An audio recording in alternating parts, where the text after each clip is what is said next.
আহা ইতালি, আহা কি আশ্চর্য করুণ ইতালি, আহা কি অত্যাশ্চর্য ট্রাজিক ইতালি।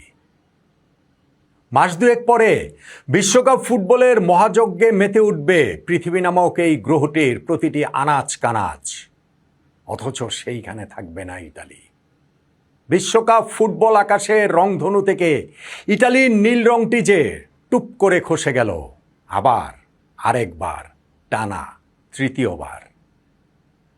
সেই রংধনুতে ব্রাজিলের হলুদ থাকবে, আর্জেন্টিনার আকাশি থাকবে, স্পেনের লাল থাকবে, ইংল্যান্ডের সাদা থাকবে, থাকবে আরও কত কত রং, 48টা দেশের 48টা রং। অথচ আকাশ ধোয়া সাগর সেচা ইতালির নীল সেইখানে অনুপস্থিত থাকবে। ভাবা যায়, যেই ইতালি বিশ্বকাপ ফুটবলের শিরোপা জিতেছে চারবার, তাদের চেয়ে বেশি শিরোপা জিতেছে কেবলমাত্র ব্রাজিল 5বার, তাদের সমান 4বার জার্মানি। যে ইতালি বিশ্বকাপ ফুটবলের বাছাই পর্ব এর আগে উতরাতে ব্যর্থ হয়েছে কেবলমাত্র একবার, সেই 1958 সালে, আর 1930 সালে তো তারা অংশই নেয়নি। সেই ইতালি কিনা টানা 3টা বিশ্বকাপের বাছাই পর্ব পেরোতে ব্যর্থ হলো। 2018 রাশিয়া বিশ্বকাপে তারা যেতে পারেনি বাছাই পর্বের প্লে অফে সুইডেনের কাছে হেরে। 2022 কাতার বিশ্বকাপে যেতে পারেনি সেই প্লে অফে নর্থ মেসিডোনিয়ার কাছে হেরে। আর এইবার 2026 বিশ্বকাপে যুক্তরাষ্ট্র, কানাডা, মেক্সিকোতে তারা যেতে পারছে না প্লে অফের ফাইনালটাতে, বসনিয়া হার্জেগোভিনার কাছে টাই ব্রেকারে হেরে। Tie breaker. ইতালিয়ান ফুটবলের আধুনিক সময়ে ট্র্যাজেডির প্রতিশব্দ হয়ে আছে টাই ব্রেকারের সেই ছবিটা, 1994 বিশ্বকাপ, ব্রাজিলের বিপক্ষে ফাইনাল, রবার্তো বাজ্জোর সেই পেনাল্টি মিস, এরপর তার কোমরে হাত দিয়ে মাথা নিচু করে দাঁড়িয়ে থাকা ডিভাইন পনিটেলের ওই ছবিটাই হয়ে আছে আধুনিক ইতালির ট্র্যাজেডির একটা প্রতিচ্ছবি বিশ্বকাপ ফাইনালে রানার্স আপ হওয়ার পরও। অথচ সেই ইতালি এখন বিশ্বকাপই খেলতে পারে না। সেই টাই ব্রেকারে তারা হেরে যায়। প্রথম 3 শটের মধ্যে 2টোই তারা গোল করতে ব্যর্থ হয়। আর বসনিয়া হার্জেগোভিনা তারা প্রথম 4 শটের 4টাই জালে জড়িয়ে দিয়ে বুনো উল্লাসে মেতে ওঠে, ইতালির ফুটবলকে অন্ধকার থেকে আরও অন্ধকারে তলিয়ে দিয়ে, ডুবিয়ে দিয়ে।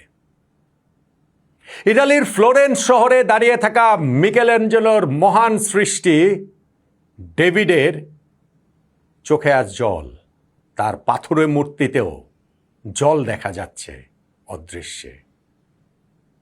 থাকুক না ফ্রান্সের লুভর মিউজিয়ামে, কিন্তু ইতালিয়ান শিল্পী লিওনার্দো দা ভিঞ্চির ওই যে আরেক সৃষ্টি মোনালিসা, তার ঠোঁটের কোণার ওই মুচকি হাসিটা এখন বদলে গেছে বিষণ্ণতায় হয়তোবা। থাকুক না ভ্যাটিকান সিটিতে, কিন্তু সিস্টেইন চ্যাপেলের সিলিংয়ের সেই অপূর্ব নকশার আঁকিবুকিতে এখন হাহাকার, দীর্ঘশ্বাস, কষ্টের ফিসফিসানি। ইটালির ওই মিলান তোরিনো শহরের মাঝ দিয়ে ছুটে চলা যে পো নদী, তার নীল জলটা এখন বেদনায় আরও গাঢ় নীল হয়তোবা হয়ে উঠেছে। ইতিহাসের পাতা জেরে রোমান সাম্রাজ্যের হাহাকার শোনা যাচ্ছে। ইতালির সেই কলোসিয়ামের যুদ্ধধ্বনি আজ আর নেই, বরং বিষণ্ণ বিউগল বাজছে ইতালিয়ান ফুটবলে, ইতালিয়ান সমর্থকদের মধ্যে, পুরো পৃথিবী জুড়েই।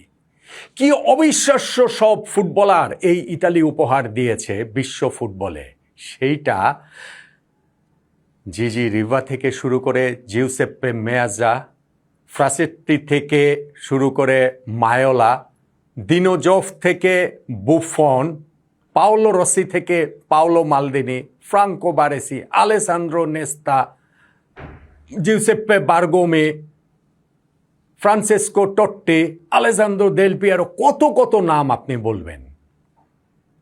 স্বর্গলোকে কিংবা মর্তলোকে থাকা ইতালির সেই সকল ফুটবল কিংবদন্তিদের আজ মন খারাপ, কেননা বিশ্বকাপে ইতালি নেই, বিশ্বকাপে ইতালি খেলতে পারছে না। বিশ্বকাপ যখন ছিল 16 দলের, সেই 1934-1938 সালে ইতালি বিশ্বকাপ জিতেছে। বিশ্বকাপ যখন ছিল 24 দলের, সেই 1982 সালে ইতালি বিশ্বকাপ জিতেছে। বিশ্বকাপ যখন ছিল 32 দলের, সেই 2006 সালে ইতালি বিশ্বকাপ জিতেছে। আর এখন বিশ্বকাপ যখন 48 দলের, পুরো পৃথিবীর মোটামুটি 4টা দেশের একটা দেশই যখন বিশ্বকাপ ফুটবলের চূড়ান্ত পর্বে খেলছে, সেইখানটাতে ইতালি নাই। 4 বারের শিরোপাজয়ী ইতালি সেইখানটাতে নাই। এটা আসলে ভাবা যায় না। আর যখন আপনি ভাববেন যে টানা 3য় বিশ্বকাপে ইতালি নেই, এই ট্র্যাজেডির কোনো তুলনা হয় না। বিশ্ব ফুটবল ইতালিকে বিশ্বকাপে নিঃসন্দেহে মিস করবে। অথচ ভাগ্যটা তো ইতালির হাতেই ছিল। হ্যাঁ, তারা বাছাই পর্বের যে মূল জায়গাটাতে, গ্রুপ পর্বে, ওইখানটাতে তারা ব্যর্থ হয়েছে। নরওয়ে ছিল গ্রুপ সঙ্গী। ইতালি তাদের গ্রুপের বাকি 6টা ম্যাচই মাঝখানে জিতেছিল, কিন্তু প্রথম ম্যাচে নরওয়ের সঙ্গে এবং শেষ ম্যাচে নরওয়ের সঙ্গে তারা হেরে গেছে। আর্লিং হালান্ডের নরওয়ে 3-0 গোলে এবং 4-1 গোলে। ফলে গ্রুপ চ্যাম্পিয়ন ইতালি হতে পারেনি। গ্রুপ চ্যাম্পিয়ন হলে সরাসরি বিশ্বকাপের টিকিট পেত। ঠিক আছে, সেটা হয়নি, কিন্তু প্লে অফ পেরিয়ে তো বিশ্বকাপের টিকিট পাওয়ার সুযোগ ছিল। সেই প্লে অফের সেমিফাইনাল পর্বে তারা 2-0 গোলে জিতেছিল নর্দার্ন আয়ারল্যান্ডের বিপক্ষে। আসার জায়গাটা তৈরি হয়েছিল, কিন্তু এই প্লে অফের ফাইনালে বসনিয়া হার্জেগোভিনার সঙ্গে তো তারা পেরে উঠল না।